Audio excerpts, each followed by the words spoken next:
I want to start with a challenge. How long will you keep waiting for the solution to fall from the sky? How long will you keep searching for that perfect job that, honestly, might not even exist anymore? Look, I know what I'm about to say might be uncomfortable, but sometimes it's in discomfort that transformation happens. The world is changing, and fast. You've noticed that, right? That old sense of security from a steady job is no longer so secure. The market is evolving into something that demands more from us. And you know what's even more interesting? More and more people are shifting from being mere employees to becoming masters of their own destiny. That's right, nearly 30% of the global workforce is now working independently. We're talking about millions of people who decided to forge their own paths and seek out their own alternatives. Why is this happening? Because the traditional model of trading hours for money is becoming unsustainable. Think about it. If you're working by the hour, you're literally renting out your mind and time every single day. And what do you get in return? A salary that often barely covers survival, let alone prosperity. That's why I say, no one gets rich working for someone else. Now, let me ask you something. Are you willing to change your mindset? Because that's exactly what it will take to break free from this trap. Instead of charging for your time, why not start thinking about charging for the results you can deliver?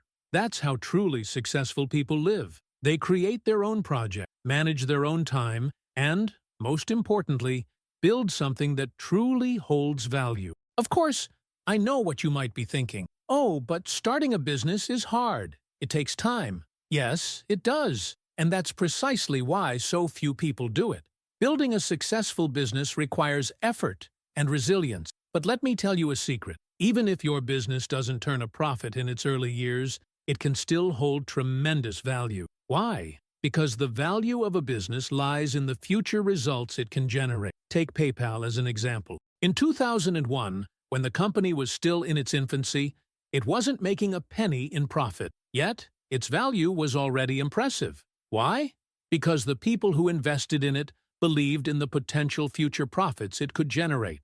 That's long-term vision, and that's exactly what you need to prepare for the battle. You don't have to have all the answers right now. What you need is the courage to start, consistency to keep going. Here's another example. Steve Jobs. When he returned to Apple in 1997, the company was in crisis. He could have given up, but he didn't. He had a clear vision and a plan. And with that vision, he launched the iPod in 2001. At the time, many critics dismissed it as just another accessory with little future. But Jobs had something they didn't. He knew where he wanted to go. The iPod was just the beginning of a revolution that brought us the iPhone, the iPad, and a new era of technology. So, what's the big takeaway? Ideas mean nothing if they're not put into practice. They need action, execution. Storing an incredible idea in a drawer is the same as letting it die. If you have a dream, you need to set it in motion.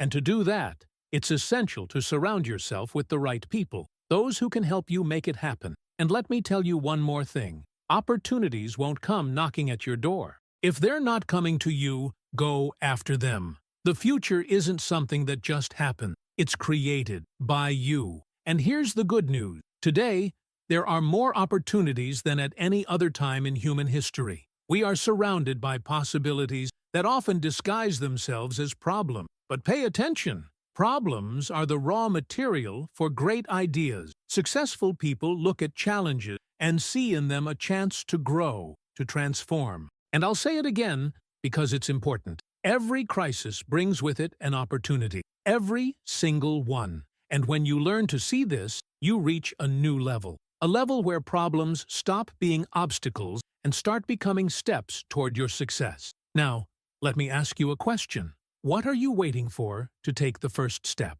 Seriously, what's really holding you back? Most of the time, it's fear. Fear of failure. Fear of not being enough. Fear of what others will think. But do you know what I've learned?